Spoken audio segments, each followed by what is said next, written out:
My name is David Shepard. I am president of Cheney Mortgage Incorporated in Manchester, Connecticut. Cheney Mortgage, the name of our company, originated in the home of Manchester. Now, I am born in California and lived in many states across the United States. And part of my childhood, I was fortunate enough to have my grandparents lived in Connecticut. And my love affair with Connecticut began long ago. Cheney Mortgage is inherent to the town where we began. So I think it's important to always remember where you come from. And the Cheney Mills and Cheney brothers that built the silk mills here in Manchester. And an homage to Ann Miller, my partner's mother, who began Ann Miller Real Estate and also was instrumental in giving back to the community and responsible for the redevelopment or the revitalization, if you will, of Cheney Hall on Hartford Road, the Little Theater of Manchester. It's basically an homage to the town and to her. Again, it speaks to the hometown qualities, and really, and this town has so much to do, from the library to the historic district to many of the architecture that's in the area, and obviously the strength and the blue collar nature of Manchester. It really is charming. It was 2016, my partner Claire Miller-Birdie and I were having a conversation, and the conversation was surrounded by the problems that lie within the mortgage process. You know, for many people, they experience a lot of hardship or difficulty in going through the process because of the complexities therein, and many times you'll have a chain of people that are in charge of certain points in the mortgage decision process. And as that chain moves along, each person is responsible for checks and balances, which is a good thing. However, one of the biggest challenges in the mortgage business is that problem solving is not oftentimes a component therein. So when it gets to a certain point, there's a few things that can stop a mortgage from going forward. You know, sufficient income, credit history, work history, residential, etc. I mean, they're just a handful of very small list of what can stop a mortgage from going through. And everything else is up to understanding a person's situation. So it's incumbent upon the mortgage loan originator to paint the picture. And if something in that process is not consistent with the picture that's been painted, then somewhere along the line, a person, one of many people, can stop the process. And what I found through my, now 19 going on 20 years in the mortgage industry is that you'll find that rather than solving the problem or asking a direct question, they push it back through the line to answer the question, which could have been answered with a simple phone call. And we have a philosophy at Cheney Mortgage, and that's mortgage lending made easy. I have a strong belief that there's no reason other than agreement between a buyer and a seller or for a purchase that a mortgage shouldn't take longer than 3 to 4 weeks. And right now, we are closing on average 3 weeks. So we have our process down. We've got skilled people, and we understand the mortgage business. So the reason why we started was to make it easier, to understand and have control, and be able to remove a lot of the roadblocks that exist in the mortgage industry. The great thing about Cheney Mortgage and what we did when we created the company is that there are different types of entities you can create within the state and the licensing system, and that you can be a lender, a corresponding lender, or a broker. Now, there are tiers in the licensing system. You can become a broker, which is the lowest tier, a correspondent, which is the next, or a lender, which is the top. And what we've done is we've created, Claire and I, we created a lender. We are a lender in Connecticut, which means we can lend our own money or we can broker out. And what that means is that we have programs, and we're not limited by our own programs. We're not limited by other people's programs. We can do whatever we can within the confines of the regulations to help someone buy a home. You know, we are interested in furthering home ownership. You know, we're really focused on helping people understand that, you know, right now is the best time, as far back as I can see, to buy real estate. So people talk about time and opportunities missed. Now is the time. Opportunities are now. You can buy a home. When I bought my first home back in 1999, I bought my house for $140,000, two-family house in West Hartford. And I remember when I bought the house at 7 3/8%. And I know what my mortgage payment was. And I know what my rent income was. I had $705 was the rent. The woman who paid me had a cat and a dog, and she was never late. It was great. I was blessed as a landlord. No problems, no headaches. But if you do the math, even that property, just from 1999, and the interest rate 7 3/8 down to where they are today, and you account for the increase of rent that's due and payable on a regular monthly basis, it is a better financial decision today for the exact same property at a significantly higher price. Try and find a two-family in West Hartford for $140,000. It's not going to happen. It's not going to happen. You know, the prices have come down. Prices in Connecticut right now are very low, comparatively speaking to Massachusetts, Rhode Island, and New York. We are very well positioned for people to buy homes at a very reasonable price. And yes, people will say, well, taxes are high. They are. You know what? But you know what? In Massachusetts, they're not that much less. Neither in New York. You know, when you get down to the cost of home ownership and what it costs to own a home and the pride therein and the security of having your own investment, I'm of the opinion that there has never been a time better than now in recent history to buy a home. And that goes back 3 decades at least, if not longer. Being a local lender as we are, the capabilities to do the things we can do here at a local level, allowing people to have someone to come to and talk to rather than just dealing over the phone or the internet. Our company is different in that our belief process is that we have a philosophy of mortgage lending made easy. We look for solutions, and upon our initial conversation, we really try to get an entire understanding of a person's situation. So not only do we deal with people with excellent credit, we also deal with people who have less than perfect credit. And through various systems, we help people understand the best possible path towards home ownership.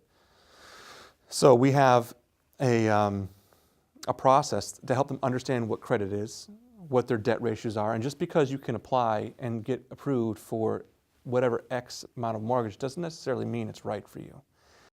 What your credit rating is based on your history of repaying debts. So if you've borrowed money and you've paid it back as agreed, then that is going to have a reflection of your risk factor moving forward and the likelihood of you being approved for auto loans, credit cards, mortgages, you know, things of that nature. And really what the credit scoring system is designed to do is to predict the likelihood you're going to default on a debt. And the least likely or less likely you are to default on a debt, the higher your credit rating will be. And therefore, your access to credit will be greater. There's a disparity between the average credit score of people today is much higher than the average home buying credit score. So it seems as though people are holding back from applying for mortgages, and so the gap of the average American right now is about, I think it's 740 and change, whereas the average credit or mortgage credit score is about 18 points lower. So there's a gap there, and people don't really quite understand why it is like that, but it's been widening for a while now, which means it's good things because people are getting better at maintaining credit and repaying debt. So credits as a whole is increasing. Things are looking better. And as far as debt ratio is concerned, now what debt ratio means is that your income versus the debts that you pay out every month. So if you have $1,000 a month income for the sake of easy math, and your expenditures are, say, $25 or $250, that's a debt ratio of 25%. And if you have a housing cost of $250, that's in addition to your other expenditures, that is another 25%, therefore 50%. Now, what that doesn't take into consideration are your taxes, your health insurance, your utility bills, to include your phone, gas, electricity, food, clothing. All of that is not included for debt ratios. Specific mortgages and only very select mortgages do those things come into play. But by far and large, debt ratio is just your expenses that are fixed and going out every month in a form of credit, and your housing, which is your principal, interest, taxes, and insurance. So your mortgage payment, when you borrow against a mortgage, against your property, a mortgage is going to have two components, a principal payment and an interest payment. Then you have taxes on the property, and you have insurance to cover the risks of fire and hazard. And those are the things that are counted towards your debt ratio. In today's environment, each underwriter, each originator, each appraiser, all these individuals are responsible for that loan. That means from inception, from the day it was written through the loan, you can always be tied back to it. The NMLS ID that we have, ours is the NMLS ID 1535047.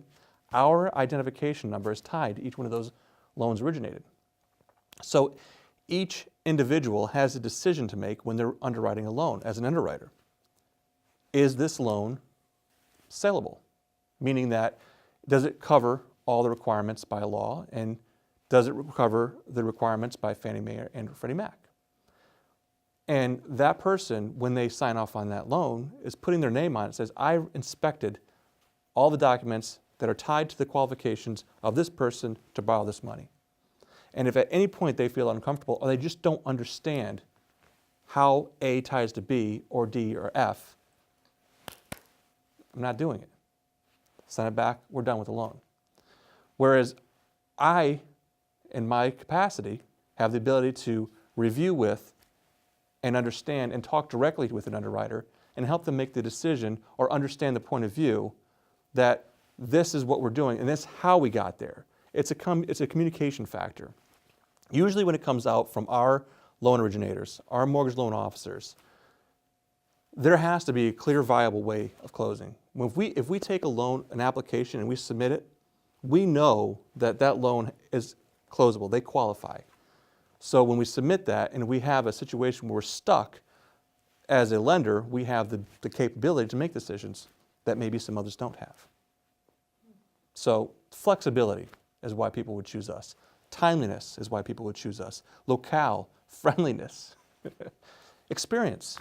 You know, the expanse and the experience that we have, and there's some great partners here and around us. There are, but I don't want to say too much about breaking my arm, patting myself on the back, or even my people. But the reality is that I believe we're really good, really good. And our average right now is closing mortgages in 3 weeks' time.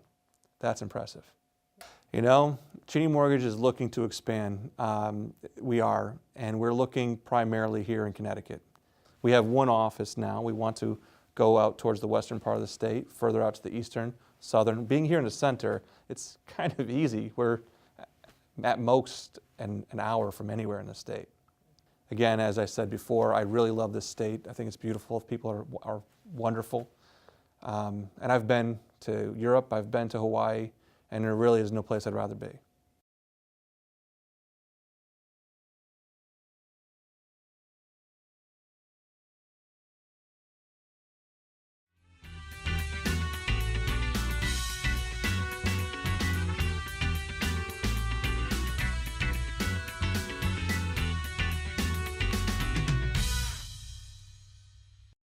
My name is Claire Miller Birdie. I am the owner, broker of Ann Miller Real Estate, Manchester, Connecticut. Ann Miller Real Estate has been around for 30 plus years. We've been on Main Street for 30 plus years, just moved in different locations. Same block, but just expanded. I honestly, I think I was born into it.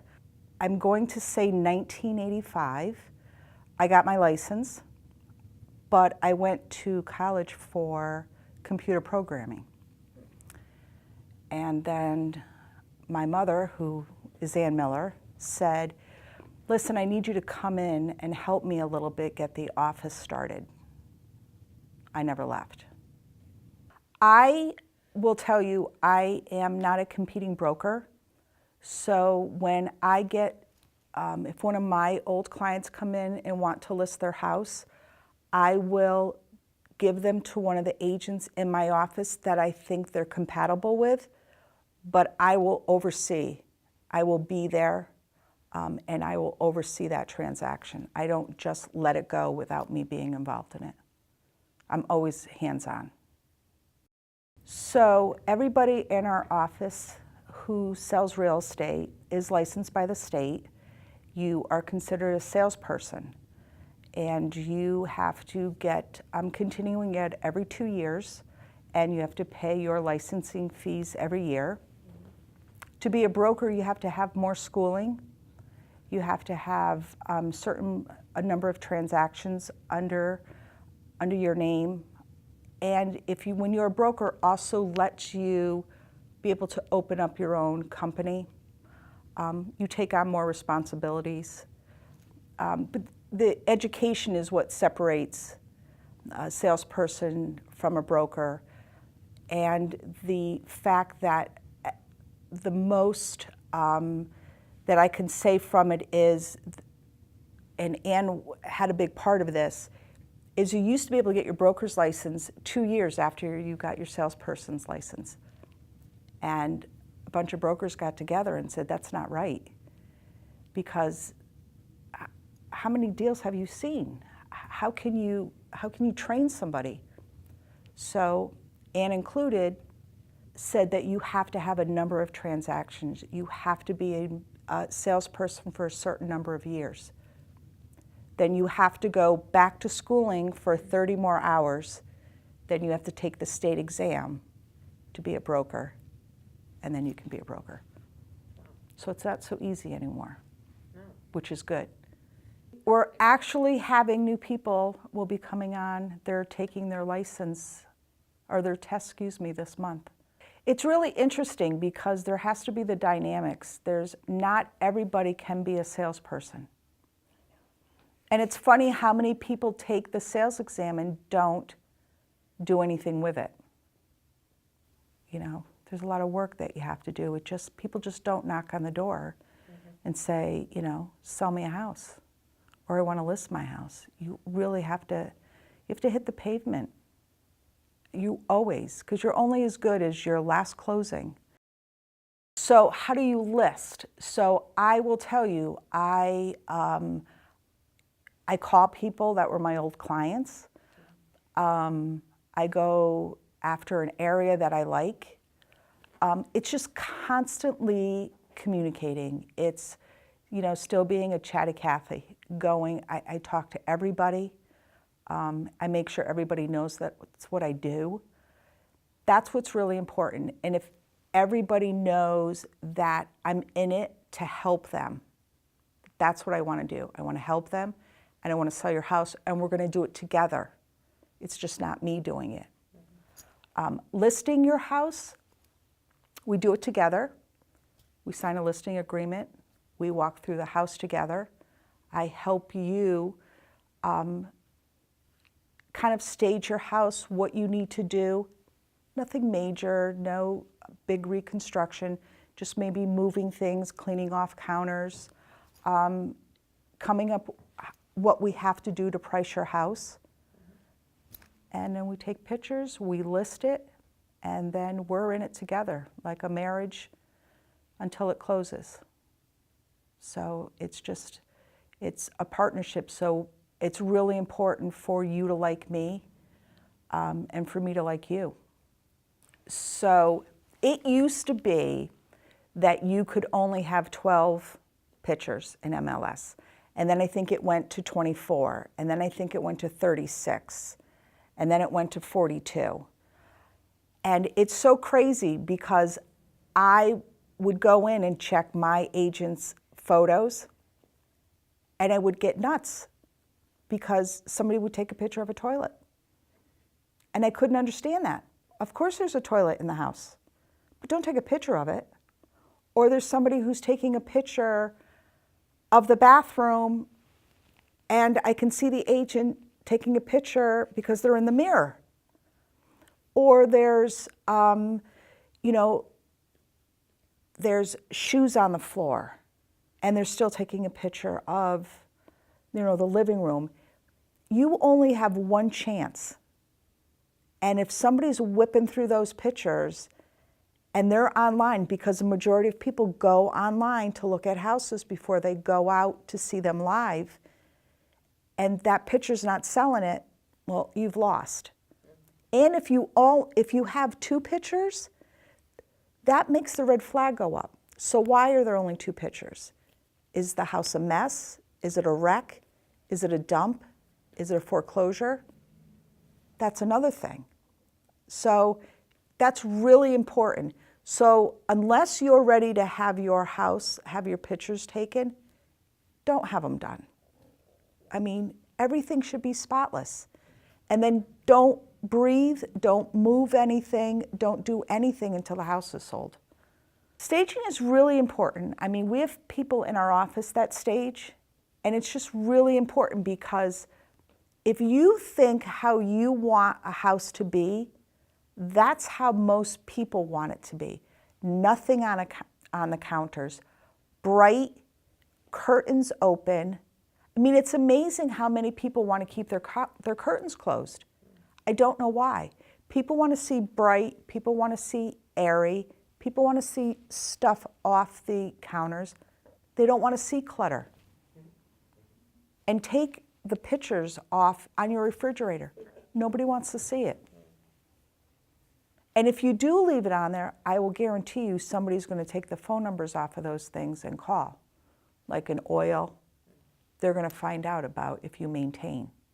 And it also equates how you maintain your house, how you keep your house inside. Are you on top of your furnace?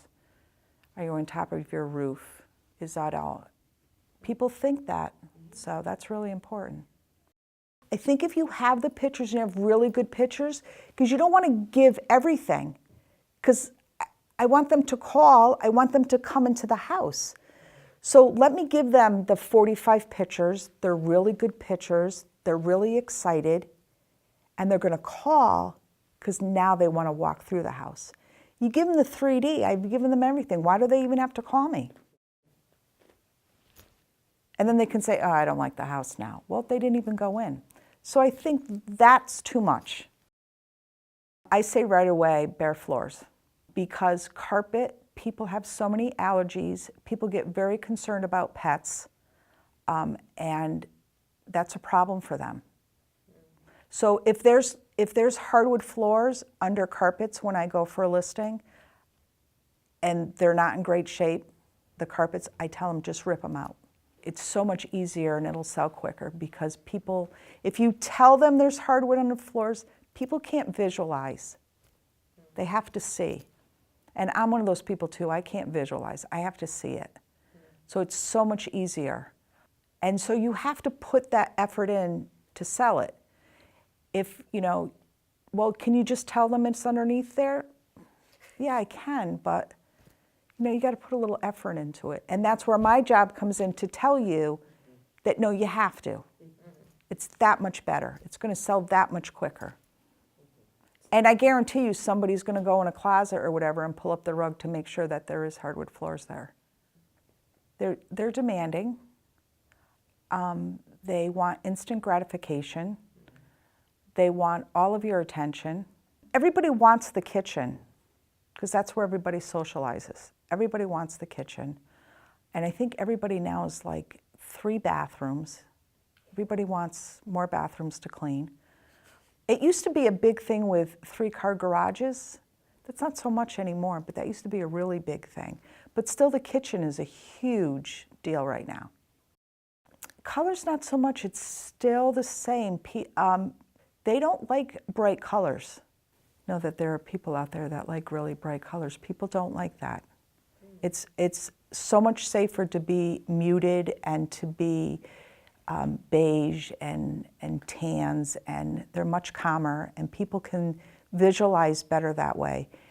Too much color makes people nervous when they go into a house. They can't picture their furniture. They can't picture living there. So when my mom, Ann Miller, got her real estate license way back when, it was driven by the men. It was the man's world. And every time she would go interview, she was denied, and it was because she was told she was a female.